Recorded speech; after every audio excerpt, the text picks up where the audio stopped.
Jime, por el cambio climático ya se perdió el equivalente a 31 años de agua potable. ¿Qué?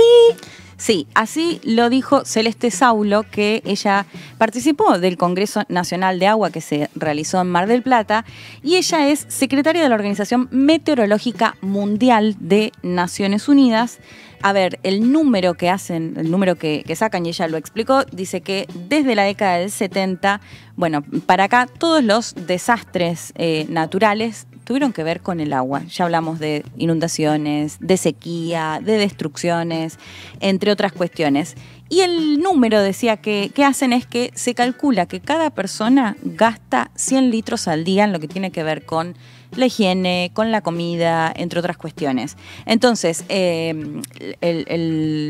ecuación, digamos, que hacen es que en 31 años que se perdió de agua potable, hablamos de sobre todo lo que tiene que ver con los derretimientos de los glaciares. De hecho, ahí tenemos un gráfico para compartir. Es el equivalente, si hablamos de los 100 litros por día, de que se requieren para toda la población mundial.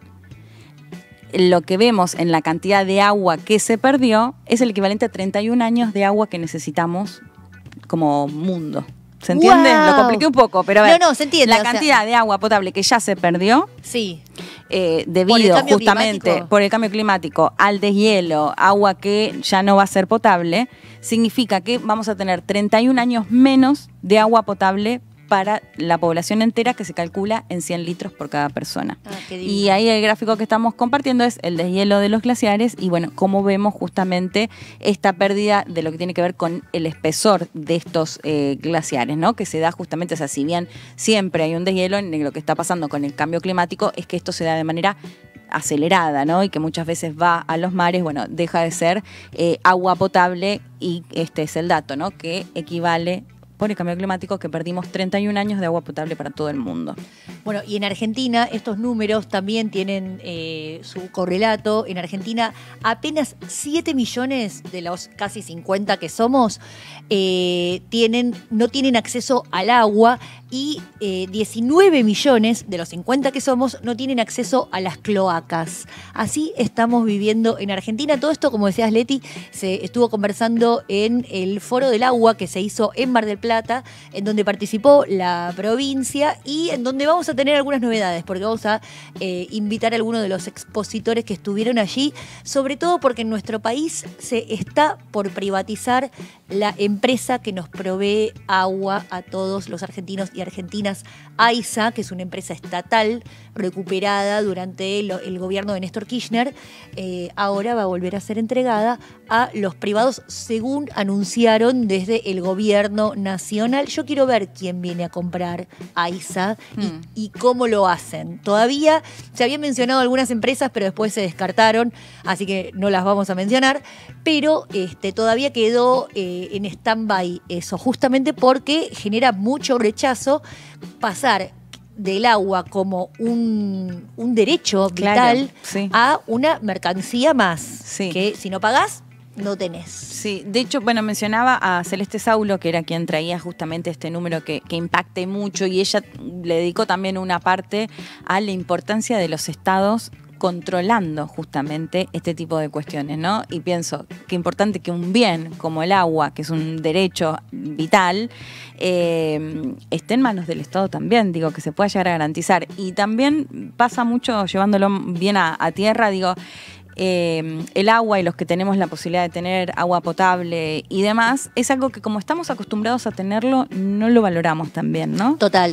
Pero eso es otra perspectiva, sí, porque también esa es el argumento de ellos, que te dicen, bueno, ustedes, los que no son cuidadosos, derrochan el agua, claro, y no se fijan en el ambiente. No, obvio que hay que hacer un trabajo de concientización, sí, pero eso no significa que nos transformen el agua, siempre, claro, en mercancía. Sí, y es lo que contamos siempre, digo, por más, y hay que tener digamos, los cuidados que podemos tener nosotros a diario, lo que hablamos de los plásticos, un montón de cuestiones. Sabemos que las decisiones relevantes y que cambian realmente la situación son de arriba, ¿no? Pero bueno, pensaba en esto, digo, que no puedes estar ni un par de horas sin agua. No. No podés hacer absolutamente, digo, al margen de lo vital que lo necesitas para vivir y tomar, no hacemos nada sin el agua. Dependemos completamente del agua, ¿no? Así que bueno, importante que se ponga un poco más en tema, después seguramente lo vamos a tocar como decías, Jimé. Así es, Leti, vos sabés que los vamos a invitar a todos y a todas a que se suscriban a EVA TV Justicia Social.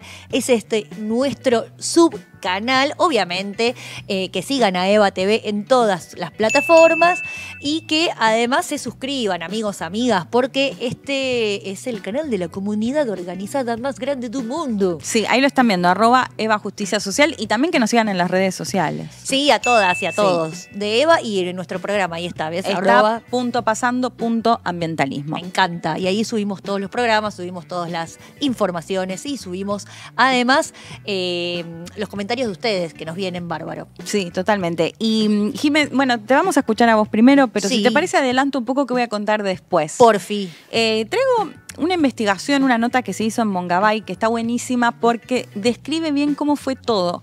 Un proceso en el cual descubrieron y desmantelaron a una red de tráfico ilegal de oro que iba desde Brasil hacia Venezuela y desde Venezuela hacia otras partes del mundo. Así que te voy a contar un poco los datos, la plata, cómo lograron descubrirlos o al menos capturarlos. Hay que decir que hay varios que tienen orden de detención y están prófugos. Pero bueno, vamos a contar un poco y además hacer un pasaje, digamos, de las noticias ambientales del mundo también. Ay, sí, que me encanta tu picadito, Leti, siempre. Picadito, no me salía. Eso, popurrí. Un popurrí. Qué vintage. Bueno, y vos sabés que hoy les traigo una noticia que salió por todos lados la semana pasada, pero me interesaba que la analicemos acá, que es que el gobierno firmó un decreto que lleva la firma obviamente del presidente Javier Milei y de muchos ministros, en el que le bajó las retenciones a la minería de 4,5 a 0. Cero van a pagar todas las empresas mineras que trabajen en Argentina. Lo único que queda por fuera de eso es el litio. El litio sí va a seguir pagando un 4,5 y la plata. Esos dos minerales sí. El resto, estoy hablando de 231 materiales entre metales y no metales que no van a pagar nada de lo que se venía pagando hasta ahora, hasta este momento. Lo que comentó el gobierno, la información que ellos dieron es que esta decisión se toma a partir de la necesidad de incentivar las inversiones en minería. Justamente un sector de la economía que no necesita incentivo, que el incentivo justamente es la plata que se llevan porque es un sector que no estoy hablando, es un sector rico, es un sector poderoso. Sí, no es un sector que necesita un empujoncito. Exacto, no necesita que el Estado le provea de estos beneficios impositivos, que cuando un Estado decide dar subsidios o dar exenciones impositivas, lo hace justamente para promocionar y que crezca alguna actividad que considera estratégica y que viene medio de capa caída. Es exactamente lo que no es la minería en Argentina.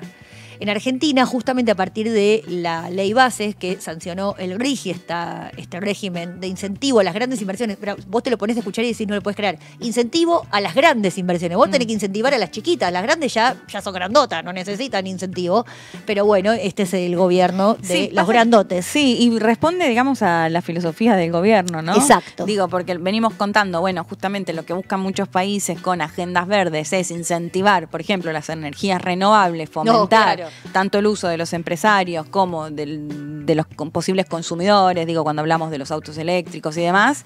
Y acá estamos hablando de una postura muy cercana a la de Trump en ese sentido. De hecho, que lo hemos contado varias veces, ¿no? Decir que va a incentivar abiertamente y sacarle justamente algunos de los beneficios que tenían para apuntar más a las energías renovables. Digo, así que responde directamente a una política pública de negacionismo, que lo venimos diciendo también, ¿no? Claro, porque es importante esto que decís porque justamente lo que da cuenta el gobierno es que no tiene intención, obviamente, ni siquiera de cuidar las regiones en donde se llevan adelante estos emprendimientos. En Argentina tenemos muchas experiencias. La peor de ellas fue la que desde los años 80 hasta ahora, sufrió San Juan con la minera La Alumbrera, que dejó un pasivo ambiental y social enorme.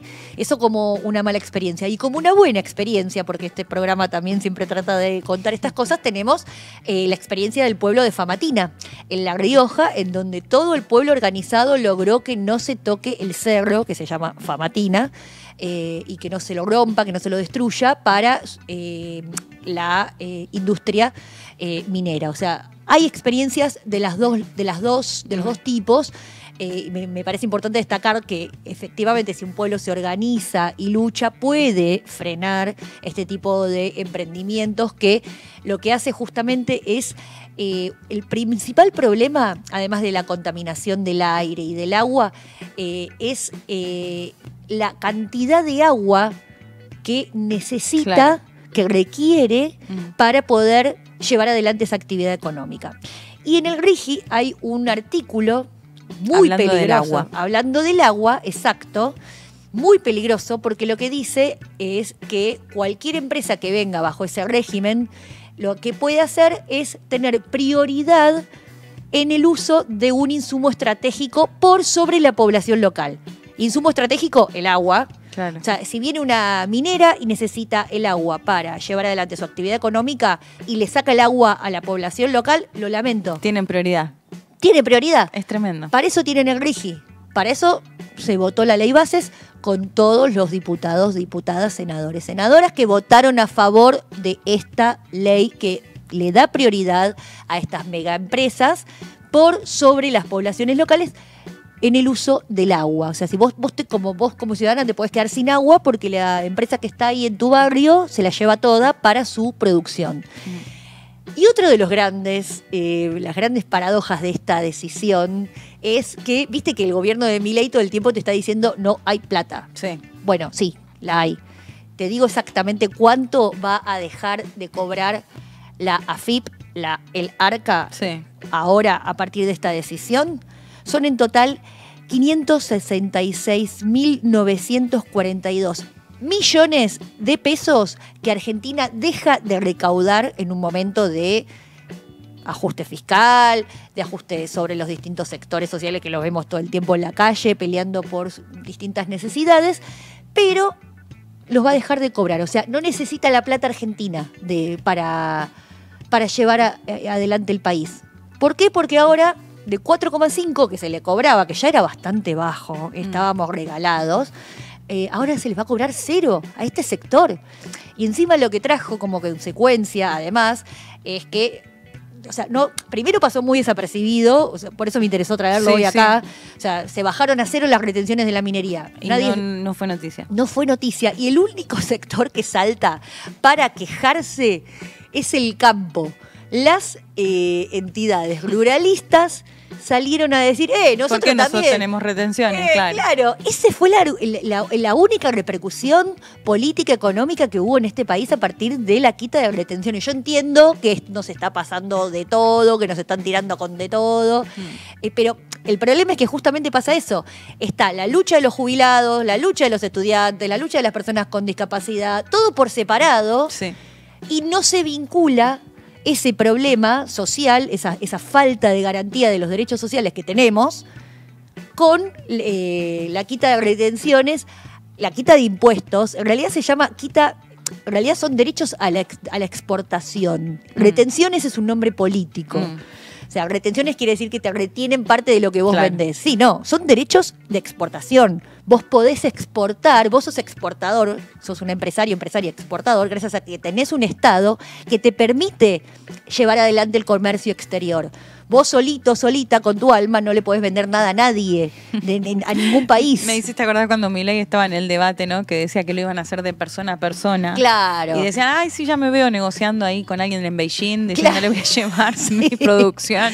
Ahora se lo llevo, señor, va a ver qué le va a gustar. Bueno, eso no existe. Justamente para eso existe existe el Estado que se encarga, a partir de las embajadas, vos, Leti, que sos periodista especializada en internacionales, lo sabe más que nadie, existen los estados para comerciar. Bueno, eso es lo que el Estado cobra. Ese es el derecho a la exportación. En este caso va a dejar de cobrar a todas las mineras que se han instalado en nuestro país y que además tiene, eso es lo que más bronca me da, la particularidad de que no son inversiones nuevas, sino que son inversiones viejas, o sea, que ya estaban, y que ahora le cambian el nombre, le cambian la razón social, todo para poder entrar en el RIGI. Pero no es que vinieron nuevas inversiones. No son nuevas inversiones, no llegaron nuevas. Exacto, no son nuevas, son las de siempre que nomás le cambiaron el nombre. ¿Crees que le puede generar algún conflicto con el campo? Hasta ahora saltaron y se quejaron, pero... Pero venían de celebrar la supuesta baja que no había sido tal, o sí en algunos casos. En algunos casos le bajó de 33 a 26 el porcentaje de retenciones a la soja, pero Milei lo que les prometió, y ahí está la cuestión, es que las iba a eliminar. Entonces, cuando va y elimina la de la minería, terminan enojándose. Claro, por eso digo, sí. Me dijiste que me las ibas a eliminar a mí, no a las de la minería. En Argentina tenemos en total 5 proyectos enmarcados en este RIGI, proyectos viejos, como decía, que están en el Parque Solar El Quemado, en donde está YPF Luz, el oleoducto sur, donde está Vaca Muerta, en Neuquén y Río Negro. También tenemos la planta de GNL que está en Río Negro y expansión del Rincón de Litio en Salta. Todas estas empresas, como te digo, no son nuevas, sino que ya estaban de antes y tienen, obviamente, la bendición de este gobierno a partir del RIGI. El último datito que les tiro. Las provincias que más desarrollo minero tienen son Jujuy, Santa Cruz, San Juan y Catamarca. Y obviamente lo que hacen es que todas estas provincias dependan mucho de estas mega inversiones. Entonces los gobernadores están siempre como muy apretados porque vienen con el discurso de que van a generar trabajo, de que va a haber desarrollo local, cosa que no es así, porque justamente el RIGI lo que les permite es que no tienen obligación de contratar proveedores y trabajo local. Claro. Pueden traer proveedores de afuera y trabajadores de afuera. O sea, no nos queda nada a nosotros. Lo único que nos queda es el pasivo ambiental, sobre todo en estas industrias mega contaminantes, en estos sectores industriales mega contaminantes que, como decíamos, contamina el aire y el agua. Así que, amigos, si sos un minero o minera, te mandamos un besito de acá de Está Pasando. El enojo que tengo, Jimé, por Dios. Sí, es para enojarse, claramente. Sí, pero bueno, ¿qué se le va a hacer? Estamos todavía bajo estos gobiernos negacionistas y en algún momento va a haber que dar vuelta a esta situación. Bueno, veremos. Veremos. Te traigo una historia mientras. Porfi. Que tampoco es... bueno, puede ser el final. Un final feliz. Un final feliz queremos. Uno solo. Voy a arrancar con el título, que no es casual, voy a explicar después por qué. Que pone, decíamos, un artículo de Mongabay, creo que tenemos una imagen para compartir. El título dice: Alibaba y la banda que traficaba oro de Brasil a Venezuela. Una nota que escribe Wilber Wakasi. A ver, es bien interesante porque ahí estamos compartiendo el titular de esta nota. Que digo, ahora vamos a explicar por qué no es que se le dio por decir Alibaba y los 40 ladrones. ¿No? Digamos. Sí, tiene que ver, pero tiene que ver con algo muy, muy puntual de esta investigación. A ver, en general teníamos más que el oro salía de Venezuela. Bueno, en este caso, de Brasil a Venezuela, tenemos también ahí un mapita para compartir justamente de dónde extraen de forma ilegal este oro, que son de estados del Amazonas brasileño. Ahí estamos viendo cómo lo extraen de algunas regiones y lo llevan y lo trasladan hasta Venezuela. Todo de forma ilegal. Clandestina. A ver, ¿qué pasó? En octubre del 2023, la Policía Federal, que venía de Brasil, venía investigando justamente esta situación, se encuentra con un hombre venezolano, porque hay que decir que es una red de miembros brasileños y venezolanos, que estaba en el aeropuerto en el estado de Pará, y les llama la atención que el hombre llega con una valija de 21 kilos y saca un pasaje bastante caro ahí en el momento. Sospechoso. Sospechoso. Lo detienen, le abren la valija, que también hay algunas imágenes ahí para compartir. Ahí está, Ahora mirá. estamos viendo cómo la abren. Bueno, básicamente lo que llevaba este hombre que va a ser detenido eran botellas en las cuales adentro tenía lingotes de oro, 21 kilos de lingotes de oro, ¡Pah! equivalentes a 1,3 millones de dólares. Eso era lo que estaba intentando traficar a través de un vuelo comercial, ¿no? Esta es la otra novedad. ¿Qué dijo la Policía Federal? Que calculan que solo en octubre de ese año, por transportar este oro de forma ilegal, 400 kilos de oro ilegal, se calcula que lograban transportar. Es una barbaridad. Es una locura, y pensando además en el dinero, ¿no? que logran sacar, y por eso justamente el interés de estas organizaciones criminales y su manejo. Lo que sucede después es que entre septiembre y diciembre la Policía Federal de Brasil continúa con las investigaciones, y lo que llega es a la captura y orden de detención de al menos 13 miembros de esta red, que, como te decía, algunos brasileños, otros venezolanos, que se calcula que operaban en al menos 6 estados brasileños y en algunos de Venezuela. Calculan que al menos entre febrero del 2023 y marzo del 2024 fueron 800 millones de dólares los que transportaron en cuanto al oro que lograban extraer. A ver, ¿cómo se cree que es la ruta? Que va de Brasil, de la Amazonía brasileña, del Amazonas de Brasil, hacia Venezuela, que en Venezuela, esto es lo que plantea la nota, empresas fantasmas blanquean este oro, y una de las empresas que aparece es Alibaba Gold Center, que estamos compartiendo en una imagen de lo que es el eslogan de esta empresa, que lo que decían en esta investigación es, bueno, quienes figuran como directivos nadie los conoce. Si bien es algo que por ahí suele pasar. Pero no se pueden llamar así, chicos, no la pueden caretear un poco. ¿Cómo se van a autovender así? Sí, ¿no? Es tremendo. Bueno, entonces varias cuestiones, esto que no se sabía bien quiénes eran, o sea, se conocen los nombres, pero no eran personas conocidas, bueno, que si bien hubo órdenes de detención, en Venezuela no activaron mucho con esto, entonces también ahí, bueno, Y bueno, sí, semejante... qué linkeos hay con el Poder Judicial, con el Poder Político, Claro, y demás, para que esta empresa logre blanquear justamente este oro que extraen de forma ilegal y transportan de forma ilegal desde Brasil. Decía, se cree que la ruta era Brasil, Venezuela, y desde Venezuela hacia otros países, al Medio Oriente, a la propia Guyana, que está ahí nomás, entre otras partes del mundo en los cuales llegaría este oro de forma ilegal. ¿Qué pasaba? Y esto también es interesante, porque Lula da Silva, cuando llega al poder, lo que dice es que justamente lo que quiere es contrarrestar la extracción de las mineras de forma ilegal. Claro. Además hemos hablado del agronegocio y demás, de un montón de cuestiones de sectores, de cómo operan en el Amazonas brasileño. ¿Qué pasaba hasta ese momento? Que la verdad es que lo desconocía, pero sobre todo las transacciones en lo relacionado al oro se daban como con una cuestión de presunción de buena fe en cuanto al origen de dónde habías extraído el oro. Pero se llaman Alibaba, señora. Sí. Sospeche. ¿Qué pasa? Qué buena fe. Empiezan a usar las criptomonedas.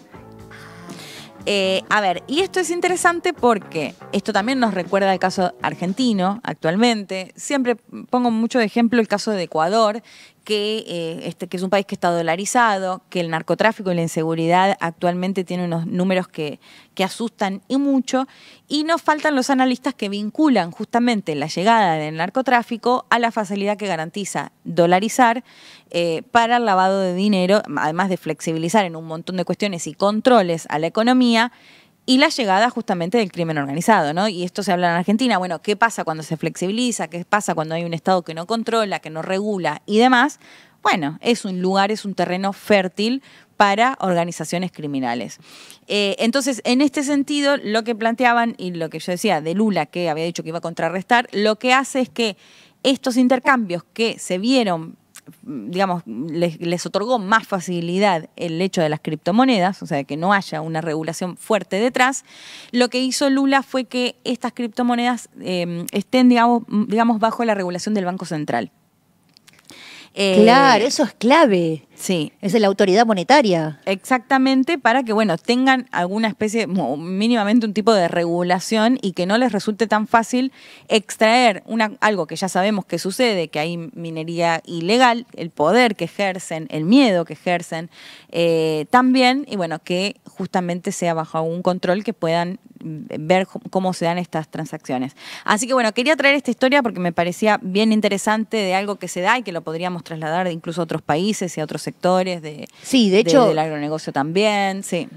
Ahí estuve viendo también que, sobre todo en algunos medios, estaban muy interesados en marcar que hay redes ilegales de tráfico de oro y que todas van a China. Era, bueno, unos medios bastante pro-norteamericanos. Acá no mencionaban China. No, claro. No fue que no lo mencioné. En esta nota al menos no mencionaban en esta captura, circuito, digamos, claro, este circuito que claramente debe haber un montón de otras redes ilegales, ¿no? Pero en este que lograron enviar, de hecho ahí están las órdenes de detenciones, las caras, los nombres de las personas que fueron detenidas o que buscan o que tienen orden de captura, que lo que llamaba la atención también es que decía que esto, pese a que tenían órdenes de capturas, no tienen órdenes, por ejemplo, de captura de Interpol. ¿No? Bueno, un montón de cuestiones que cuando es crimen organizado, que maneja millones de dólares, y cuesta imaginar que no hay ahí linkeos con los distintos poderes, digamos que poderes, pues decíamos, el judicial, el político, o incluso también, por supuesto, lo que tiene que ver con la policía y las investigaciones y demás, pero bueno, en este caso hablamos de esta red ilegal en la cual descubrió la Policía Federal brasileña, que tiene estas características. Y quería hacer un breve repaso, picadito, antes de despedirnos. A ver, primero mencionar lo que está pasando en Europa. Jimé, lo habíamos contado hace unas semanas cuando hablábamos de el frío polar que hacía acá en la Argentina, que hacía acá en Sudamérica, y mencionábamos el caso de otros países como Europa que estaban sufriendo lo contrario, una ola de calor. Bueno, esto está pasando nuevamente.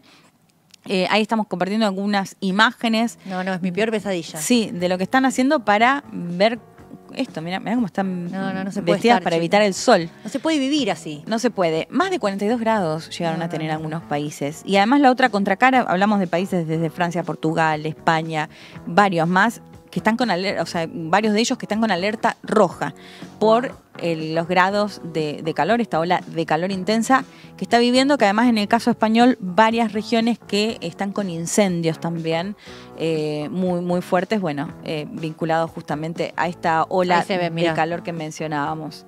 Sí, bueno, ahí estamos, claro, viendo ya directamente cómo van los bomberos a intentar apagar estos incendios. Ya es la temperatura incendios del ambiente, o sea, no hay forma de que, o sea, los incendios tienen que ver con la temperatura de o sea, que no hay humedad y que cada vez hay 42 grados. Es una locura. Es una locura.